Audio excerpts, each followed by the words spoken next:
जी बिस्मिल्लाहिर्रहमानिर्रहीम अस्सलाम वालेकुम। मैं हूं मुबशिर अहमद। तो स्टूडेंट्स, आज हम फर्स्ट ईयर चैप्टर नंबर 8 से एक इम्पॉर्टेंट टॉपिक पढ़ेंगे विच इज़ कॉल्ड बीट्स। तो आइए देखते हैं बीट्स क्या है। मैं उम्मीद करता हूं कि इससे पिछले वाला लेक्चर आपने इंटरफेरेंस सुन लिया होगा और आपको पता है कि उससे पिछले वाले लेक्चर में मैंने आपको प्रिंसिपल ऑफ सुपरपोजिशन पढ़ाया था। और प्रिंसिपल ऑफ सुपरपोजिशन के अंदर मैंने आपको 3 कंडीशन बताई थी। तो लास्ट लेक्चर हमने इंटरफेरेंस में हमने पढ़ा था कि अगर दो वेव्स की फ्रीक्वेंसी सेम हो, डायरेक्शन भी सेम हो, तो ऐसे प्रोसेस को, ऐसे फिनोमिना को हम इंटरफेरेंस कहते हैं। तो what about if the frequency is slightly different? अगर फ्रीक्वेंसी सेम है, डायरेक्शन सेम है, तो है इंटरफेरेंस, जो कि मैंने आपको पढ़ा दिया पिछले लेक्चर में। लेकिन अगर दो वेव्स की फ्रीक्वेंसी में फर्क आ जाए तो ऐसे प्रोसेस को हम बीट्स कहते हैं। एक सिंगल फ्रीक्वेंसी को आप प्योर नोट कहते हैं। यानी कि what is pure note? A pure single frequency is called a note. ठीक है, सिंगल फ्रीक्वेंसी। तो जरा आप तवज्जो कीजिएगा, पहले तो आप बीट को समझने से पहले ना इस चीज को समझिएगा, what is pure note. Pure note क्या होता है बेटा? जरा पहले थोड़ा सा इस चीज को आपने नोट कर लेना बीट अभी पढ़ने से पहले। What is pure note? A single frequency. यानी कि जो एक सिंगल फ्रीक्वेंसी है ना, एक आवाज है, अगर एक ही आवाज आपको सुनाई दे तो हम उसको कहते हैं प्योर नोट। ठीक है, तो अब चलते हैं व्हाट इज बीट। बीट की डेफिनेशन मैं आपको पढ़ाता हूं, लेकिन सबसे पहले इसकी ना कुछ कंडीशन आप लोगों ने याद रखनी है कि बीट पैदा होने के लिए कौन सी कंडीशंस का होना जरूरी है। तो जरा आप लोग तवज्जो करें। अभी मैंने आपको बताया कि दो वेव्स की फ्रीक्वेंसी क्या होनी चाहिए। पहली कंडीशन क्या है जी? Frequency slightly different. डिफरेंट नहीं, स्लाइटली डिफरेंट, मतलब थोड़ा सा फर्क हो। ये ना हो कि फ्रीक्वेंसी डिफरेंट और बहुत ही ज्यादा फर्क पड़ जाए।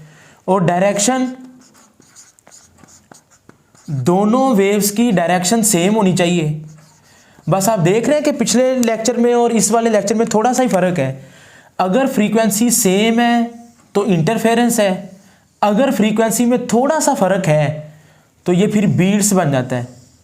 अगर एक ही आवाज आपको सुनाई दे, a single frequency, this is called a pure note. अब आ गया जी टाइम बीट की डेफिनेशन का।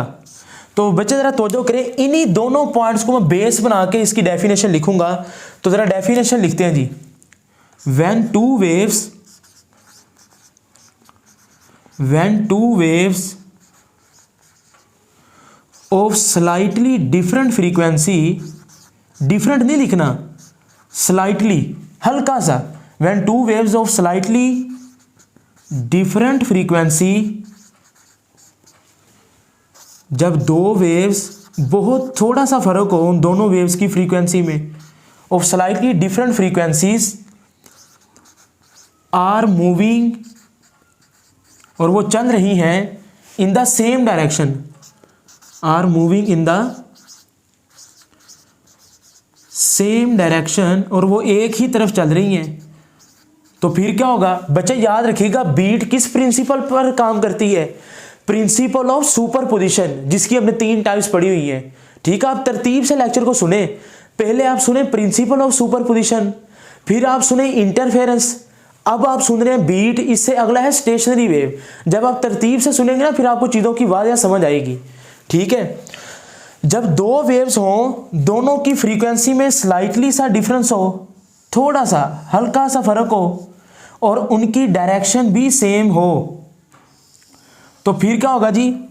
देन दे सुपरपोज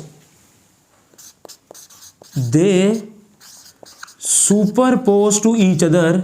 सुपरपोज का मतलब principle of superposition. Then they superpose, then a periodic variation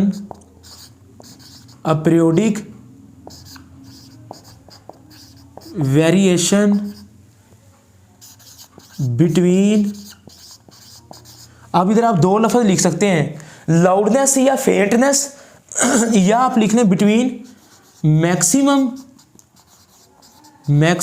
and minimum, then the periodic variation between maximum and minimum loudness is heard। तो आपको एक periodic variation सुनाई देगी between maximum, बच्चे maximum के साथ ना ब्रैकेट में लिख लें लाउडनेस, और मिनिमम के साथ आप ब्रैकेट में लिख लें फेंटनेस। यानी कि आपको आवाज़ कभी ऊंची सुनाई देगी, कभी मध्यम, कभी ऊंची कभी मध्यम, इस तरह टू टू टू। This is called beats.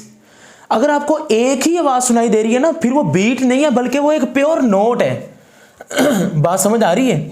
तो अगर आपको उस आवाज में वेरिएशन नजर आ रही है, कभी आवाज बढ़ रही है, कभी कम हो रही है, कभी बढ़ रही, कभी कम हो रही, तो ऐसे प्रोसेस को आप बीट कहते हैं। तो आइए फिर अब इसकी थ्योरी समझने का टाइम आ चुका है। आपकी बुक वाला कहता है जी आप 2 ट्यूनिंग फोर्क लें, कंसीडर 2 ट्यूनिंग फोर्क। ठीक है बच्चे, आपने छोटी क्लासों के अंदर ट्यूनिंग फोर्क तो पढ़े होंगे, तो ये मैं आपके सामने 2 ट्यूनिंग फोर्क बना देता हूं। एक ट्यूनिंग फोर्क ये है, इसके सिरों को ना आप प्रोंग्स कहते हैं। दूसरा ट्यूनिंग फोर्क ये है। ठीक हो गया, इसको मैं बी का नाम देता हूं, ट्यूनिंग फोर्क बी। अब मैं आपको थ्योरी पढ़ा रहा हूं, जरा आप लोग तवज्जो करेंगे, मैं समझा रहा हूं, आपने थ्योरी को अंडरलाइन कर लेना है।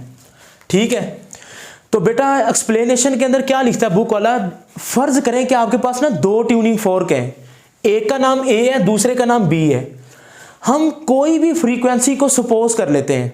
मैं कह देता हूं जी ट्यूनिंग फोर्क ए की फ्रीक्वेंसी है FA 32 हर्ट्ज। ये सपोज कर रहे हैं हम, आप 256 लिख ले, आपकी अपनी मर्जी है, 32, 8, कोई भी वैल्यू आप सपोज कर लें, ये कोई फिक्स नहीं है, सिर्फ समझाने के लिए है। और ट्यूनिंग फोर्क बी की फ्रीक्वेंसी है जी 32 हर्ट्ज। अब जरा पहले समझ लें, ये मैं आपको थ्योरी समझा रहा हूं। अगर आप ट्यूनिंग फोर्क ए और बी को सेपरेटली अलग अलग किसी चीज पे मार के वाइब्रेट करवाएंगे ना, तो आपको एक आवाज सुनाई देगी, और जब एक आवाज सुनाई देगी तो उसको क्या कहते हैं, सिंगल फ्रीक्वेंसी को प्योर नोट। अच्छा, जब आप ट्यूनिंग फोर्क ए और बी को इकट्ठा किसी चीज पर हिट करेंगे और इसकी आवाज सुनेंगे, आपको तो एक ही आवाज सुनाई देगी, हालांकि ट्यूनिंग फोर्क तो 2 हैं। आप कहेंगे सर ये क्या बात हुई, आवाज क्यों एक ही सुनाई दे रही है? पता चला आपको, क्योंकि दोनों की फ्रीक्वेंसी सेम है। तो मैं आपको फार्मूला भी प्रूव करता हूं छोटा सा, लेकिन आप लोग उससे पहले ना ये बात याद रखिएगा, ट्यूनिंग बीट फ्रीक्वेंसी का फार्मूला होता है number of beats per second is equal to higher frequency.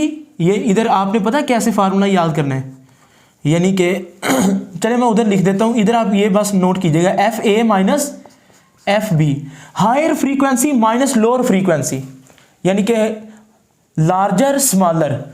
तो हायर फ्रीक्वेंसी कितनी है जी, अब तो दोनों सेम है, तो 32 माइनस 32, तो नंबर ऑफ बीट्स कितनी हो जाएंगी 0। इसका मतलब है कि no beat will be produced, आपको बीट सुनाई ही नहीं देंगी। ये है आपकी थ्योरी का आधा पैराग्राफ एक्सप्लेनेशन का। मैंने पहले आपको बता दिया कि 32 वैल्यू हमने सपोज की है, आप इधर 256 भी ले सकते हैं, कुछ पुरानी किताबों में 256 भी है, तो 256 माइनस 256 आंसर तो फिर भी 0 ही आना है। बुक वाले ने जानबूझ के ये केस पहले डिस्कस किया है। अगर दोनों ट्यूनिंग फोर्क की फ्रीक्वेंसी सेम है तो भाई साहब ये फार्मूला अभी मैं आपको बताता हूं कहां से है, ये बीट का फार्मूला है, बीट फ्रीक्वेंसी का। इस एन का मतलब भी फ्रीक्वेंसी है, जरा थोड़ा सा सब्र करें, बस आपने ये फार्मूला याद रखना है, higher minus lower FA minus FB। F का मतलब फ्रीक्वेंसी, A का मतलब ट्यूनिंग फोर्क A की, B का मतलब ट्यूनिंग फोर्क B की। सर बीट फ्रीक्वेंसी 0 आ गई, क्यों? क्योंकि फ्रीक्वेंसी तो सेम है। मैंने कंडीशन क्या लगाई थी, इधर देखें, फ्रीक्वेंसी स्लाइटली डिफरेंट होनी चाहिए। तो इस चीज से हमें यह पता चला कि अगर 2 ट्यूनिंग फोर्क की फ्रीक्वेंसी सेम होगी तो बीट पैदा ही नहीं होगी, क्योंकि कंडीशन है फ्रीक्वेंसी तो डिफरेंट होनी चाहिए। तो आइए फिर हम फ्रीक्वेंसी को डिफरेंट करते हैं। एंड अब आप क्या करें, फिर ट्यूनिंग फोर्क ए लें, ए ट्यूनिंग फोर्क, ठीक है, और इसकी फ्रीक्वेंसी कितनी थी, F A is equal to 32 hertz, ऐसी है। दूसरा ट्यूनिंग फोर्क लें, ट्यूनिंग फोर्क बी, ठीक है, इसकी फ्रीक्वेंसी कितनी थी, 32। अब हमने पता क्या करना है, आपकी बुक वाला कहता है कि भाई साहब आप ट्यूनिंग फोर्क बी को ना थोड़ा सा लोडेड कर दें, इसके ऊपर कुछ वैक्स की कोई चीज़ चढ़ा दें, यानी कि इसके एक सिरे के ऊपर ना वैक्स चढ़ा दें। वैक्स का मतलब प्लास्टिसिन, कोई फोम चढ़ा दें, या कोई भी चीज़ आप ना इस ट्यूनिंग फोर्क बी के ऊपर चढ़ा दें। ऐसा करने से क्या होगा, ऐसा करने से आपका ट्यूनिंग फोर्क बी थोड़ा सा भारी हो जाएगा, और भारी होने से इसकी फ्रीक्वेंसी कम हो जाएगी। याद रखें, यही वजह है कि मर्दों की आवाज़ की फ्रीक्वेंसी कम होती है, फ्रीक्वेंसी कम, आवाज़ भारी। औरतों की आवाज़ की फ्रीक्वेंसी ज़्यादा होती है, उनकी आवाज़ बारीक होती है। तो जनाब पहले इसकी फ्रीक्वेंसी 32 थी, अब क्या हो जाएगी जी, अब इसकी फ्रीक्वेंसी हो जाएगी 30 हर्ट्ज। आप देख रहे हैं कि इसकी फ्रीक्वेंसी कम हो गई है, क्यों, क्योंकि मैंने ट्यूनिंग फोर्क बी के ऊपर कुछ लोड चढ़ा दिया है, वैक्स चढ़ा दी है, कोई प्लास्टिक का टुकड़ा चढ़ा दिया है। फिर आप फार्मूला लिखें जी बीट फ्रीक्वेंसी का, n is equal to F A minus F B. मैंने आपको याद करने का तरीका बताया अभी, higher minus lower. F A कितना है जी 32, एफ बी कितना है 30, तो नंबर ऑफ बीट्स कितनी आ जाएंगी 2। तो बेटा ये बात आप लोग नोट करेंगे, 2 नंबर ऑफ बीट्स पैदा होंगी। जरा आप इस चीज को नोट करें, शाबाश।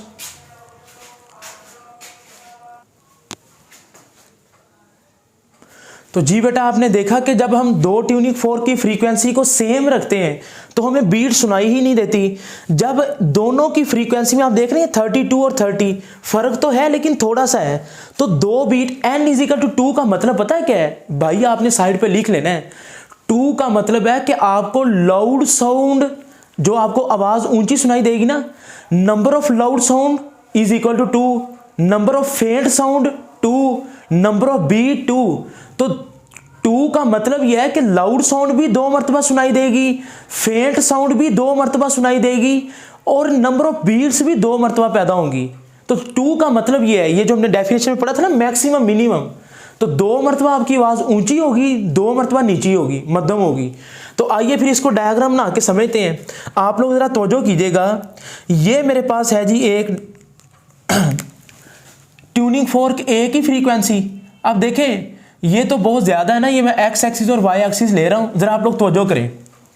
इधर तो हमने लिया ना 32 32 32 और 32 हर्ट्ज का मतलब है कि एक सेकंड में 32 मरतबा प्रोंग वाइब्रेट करेगा। इसकी तो वेव्स फिर बहुत ज्यादा बन जाएंगी। हम थोड़ी सी फ्रीक्वेंसी को कम लेके सपोज करके ना, मैं आपको डायग्राम समझाता हूं। मैं सपोज करता हूं कि ट्यूनिंग फोर्क ए की फ्रीक्वेंसी है 8 हर्ट्ज। अब जरा तवज्जो कीजिएगा, बच्चे डायग्राम एम ही बना देते हैं। 8 हर्ट्ज का मतलब पता है क्या है, ये देखें, ये एक है, एक वेव, 2 3 4 5 6 7 और 8। अब आपको समझ आई? तो ये मैं सपोज कर रहा हूं कि ट्यूनिंग फोर्क ए की फ्रीक्वेंसी कितनी है जी 8 हर्ट्ज। ये आप लोग नोट कर लें। ये पूरा पॉजिटिव और नेगेटिव साइकिल मिलके ये एक साइकिल बनाता है ना। 8 हर्ट्ज का मतलब है कि एक सेकंड में 8 मरतबा।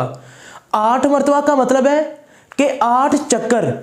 तो ये एक चक्कर, 2 पॉजिटिव नेगेटिव, 3 4 5 6 7 और ये 8। तो ये ट्यूनिंग फोर्क ए की फ्रीक्वेंसी है। अब इसी तरह मैं बना लेता हूं ट्यूनिंग फोर्क बी की। अब उसकी फ्रीक्वेंसी को हमने थोड़ा सा कम रखना है, ये आपने ज़हन में रखना है। इसकी 8 है, उसको 6 कर लें, क्योंकि हमने आंसर तो 2 ही लेके आना ना। आप इधर 256 रख लें, ठीक है, इधर आप जनाब रख लें 254, तो आना तो फिर भी 2 ही है। तो अब हम ट्यूनिंग फोर्क बी की, इसकी फ्रीक्वेंसी थोड़ी सी कम होगी ना, तो 8 से कह देता हूं 6 हो गई है। अब 6 का मतलब क्या है, ये जरा देखें कि यहां तक ना इतने ही टाइम में 6 मरतबा आपका ट्यूनिंग फोर्क वाइब्रेट करेगा। 1 2 3, 4, 5 और ये 6। तो ये मैं लिख देता हूँ F B is equal to 6 hertz. अब आप गौर कर रहे हैं, इसके अंदर नंबर ऑफ साइकिल ज्यादा है, इसके अंदर नंबर ऑफ साइकिल कम है, लेकिन थोड़ी सी इसकी फ्रीक्वेंसी कम हो गई है, वेवलेंथ बढ़ गई है। बच्चे आपने फार्मूला पढ़ा हुआ ना, v is equal to F lambda, यानी कि अगर फ्रीक्वेंसी कम हो गई है तो वेवलेंथ बढ़ गई है। आप देख रहे थोड़ी सी खुली खुली होगी, इसकी फ्रीक्वेंसी ज्यादा थी, वेवलेंथ कम है। ठीक हो गया। अब आप क्या करेंगे, हायर फ्रीक्वेंसी माइनस लोअर। अब इन दोनों को मिला के when two waves of slightly different frequency then they superpose, ये मिलेंगी और क्या पैदा करेंगी, ए मैक्सिमम एंड मिनिमम लाउडनेस। तो बच्चे आपको कुछ इस तरह का साउंड सुनाई देगा। ये मैं इधर बना लेता हूं, जरा आप लोग तवज्जो कीजिएगा। ये आपको कुछ इस तरह का साउंड सुनाई देगा।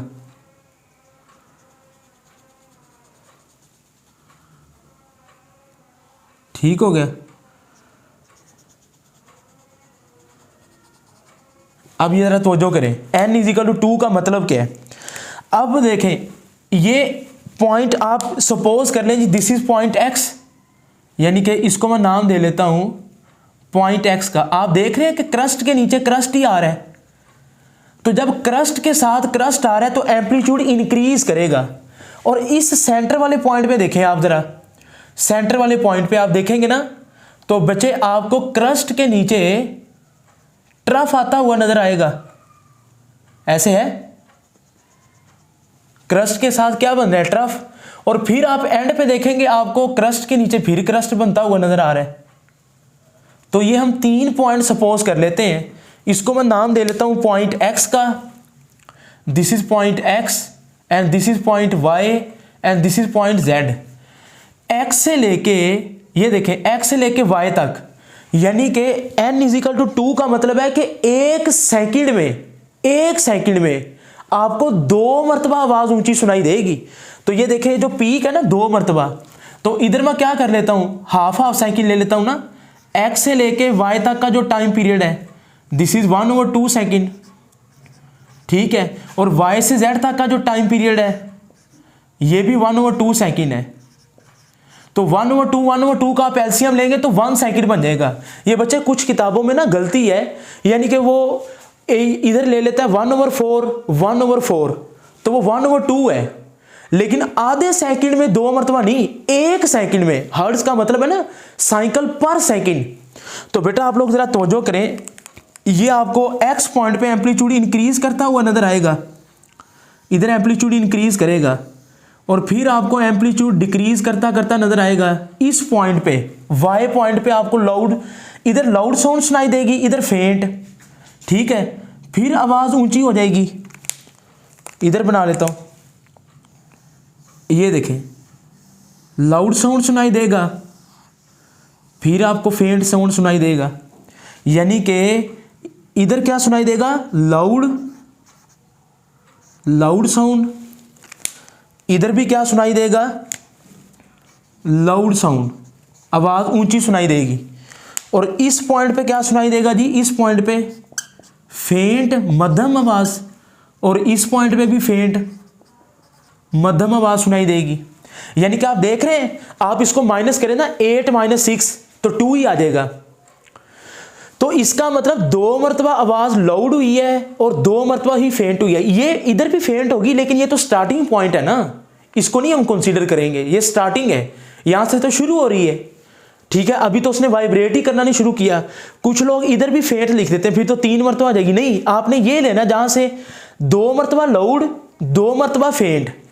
तो n इज इक्वल टू 2 का मतलब है, देखिए 8 - 6, जितना फ्रीक्वेंसी में डिफरेंस आएगा ना, 2 आया ना 2, तो 2 का मतलब है कि 2 मरतबा ही लाउड साउंड पैदा होगी, 2 मरतबा ही फेंट साउंड पैदा होगी, ठीक है। जितना फ्रीक्वेंसी में डिफरेंस, उतनी मरतबा लाउड, उतनी मरतबा फेंट।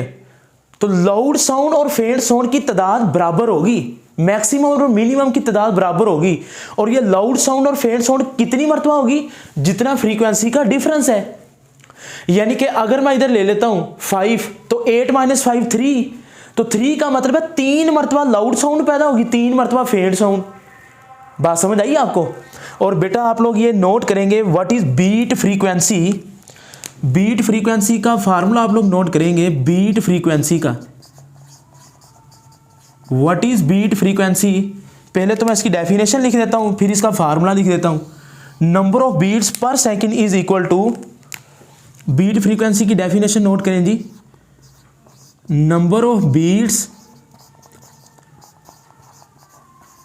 पर second, number of beats per second is equal to, number of beat per second is equal to difference between the two frequencies, difference between the two frequency. ठीक है, तो बेटा ये आपने बीट फ्रीक्वेंसी का ना फार्मूला याद रखना है, ये जो मैंने अभी आपको लिख के दिखाया है, n is equal to F A minus F B. ये आपने इसके ऊपर छोटा सा लिख लेना है, एफ ए का मतलब है हायर फ्रीक्वेंसी, एफ बी का मतलब है लोअर, और ये जो n है ना बच्चे, n ये भी फ्रीक्वेंसी है। मैं इधर लिख देता हूं n is equal to F, और f का मतलब होता है 1/t, 1/t number of beat per second. देखे ना, फ्रीक्वेंसी को फ्रीक्वेंसी में से माइनस करेंगे तो जवाब भी फ्रीक्वेंसी आएगा। ये जो n है ना, n एक मरतबा इंट्री टेस्ट में MCQ आया था, what is the unit of n। बच्चा कहता है यार नंबर का क्या यूनिट है, तो इसका n का भी यूनिट है। n का यूनिट क्या होगा, जो फ्रीक्वेंसी का, और फ्रीक्वेंसी का यूनिट क्या है, पर सेकंड। पर सेकंड का मतलब हर्ट्ज, क्योंकि भाई फ्रीक्वेंसी को फ्रीक्वेंसी में से माइनस करेंगे तो आंसर भी कोई फ्रीक्वेंसी ही आएगी। तो आप f की जगह पे 1/t भी लिख सकते हैं, 1/t। ठीक है, number of beat per second का मतलब ही यही है कि n की जगह पे आ जाएगा 1/t। ठीक है, अब आते हैं जी, और बेटा एक MCQs आप लोग जरा लिख लें, मुझे याद ही ना भूल जाए। नोट, इधर मैं नोट के अंदर लिख देता हूं, अगर इफ f1 या fa minus fb is greater than 10 hertz, ये MCQ आता है। अगर फ्रीक्वेंसी का जो डिफरेंस है वो 10 हर्ट्ज से ज्यादा होगा, no beats will be produce, हम रिकॉग्नाइज नहीं कर सकेंगे। 10 हर्ट्ज से कम फ्रीक्वेंसी का डिफरेंस होना चाहिए, स्लाइटली। अगर फ्रीक्वेंसी का डिफरेंस 10 हर्ट्ज से ज्यादा होगा तो आप you will not recognise the difference between the frequencies, तो आपको बीट के दरमियान फर्क वाज़ेह ही नहीं होगा। तो MCQ तो आपने याद किया, बीट में फ्रीक्वेंसी का डिफरेंस 10 हर्ट्ज से कम होना चाहिए, 10 हर्ट्ज से ज्यादा होगा तो आपको बीट सही तरह सुनाई नहीं देंगी। उसके बाद इसके यूजेस शॉर्ट क्वेश्चन में आ जाते हैं, बेटा आप इसको नोट करें, find the unknown frequency of vibrating body. तो इस फार्मूले से आप अननोन फ्रीक्वेंसी कैसे बना, अगर आपको नंबर ऑफ बीट पता है और FA की वैल्यू भी पता है तो आप अननोन फ्रीक्वेंसी की वैल्यू फाइंड कर सकते हैं। मैं इधर लिख देता हूं, माइनस FB, उधर जाके क्या आ जाएगा, plus FB is equal to n minus FA। तो ये देख लें बेटा ये फार्मूला कहां से आया है, ये देखें माइनस FB इधर चला गया, ठीक है, तो इधर आ जाएगा FA माइनस n, ये n उधर चला जाएगा, FA माइनस n आएगा, FA। तो अब देखें जरा FA माइनस n, ठीक है, अब सही हो गया ना, माइनस इधर आके प्लस हो जाएगा, B उधर जाके माइनस। तो यानी कि इस फार्मूले, ये फार्मूला मैंने इसी से ही रीअरेंज किया है, माइनस FB इधर आ गया, प्लस n उधर जाके माइनस हो गया। तो आप इस फार्मूले की मदद से किसी अननोन फ्रीक्वेंसी को भी फाइंड आउट कर सकते हैं, बशर्ते कि अगर आपको एक ट्यूनिंग फोर्क की फ्रीक्वेंसी पता है और नंबर ऑफ बीट पता है। ठीक है, जिस तरह हमने इधर निकाला था, नंबर ऑफ बीट कितनी थी, 8 माइनस 6 2, यानी कि 2 थी ना, तो अगर आपको नंबर ऑफ बीट दे दी जाए 2, ठीक है, और FA की फ्रीक्वेंसी है 8 हर्ट्ज, तो 8 माइनस 2 6 हर्ट्ज, तो दूसरे की फ्रीक्वेंसी पता चल गई ना। Produce variety in music, beats की मदद से आप म्यूजिक में वेराइटी, यानी कि इस तरह आवाज पैदा होगी, टू टू, इधर आवाज ऊंची होगी, टू टू, तो इस तरह आपको बीट्स पैदा होती हुई दिखाई देंगी। ठीक है, ट्यून अ स्ट्रिंग, तो दो इसके यूजेस हो गए। तीसरा क्या, tune a string instrument such as piano और वायलिन बेटा ये जो पियानो और वायलिन होते हैं ना, आप इनको भी ठीक कर सकते हैं बीट की मदद से। कैसे? By beating a note against a note of non frequency, string can be adjusted by to desired frequency by tightening और loosening until no beats are heard. मसलन अगर आपके पास ये दो है ना गिटार है, एक सही है एक इस फॉल्टी है, तो आप फॉल्टी एपरेटस को डिजायर्ड एपरेटस के साथ कंपेयर करके वो जो उसके पैक्स दिए गए होते हैं ना साइड पे बटन से पेज से दिए गए होते हैं, उनको टाइट और लूज करके ना आप उनको सेट कर सकते हैं। जब दोनों की फ्रीक्वेंसी सेम हो जाएगी तो हम कहेंगे कि हमारा जो इंस्ट्रूमेंट है ना वो ठीक हो गया है। तो ये इसके यूजेस आपने ना शॉर्ट क्वेश्चन में कर लेने हैं। ये एमसीक्यूज मैंने आपको बता दी है। यही आज का टॉपिक था। तो बेटा आई होप कि आपको बीट वाला टॉपिक समझ आ गया होगा।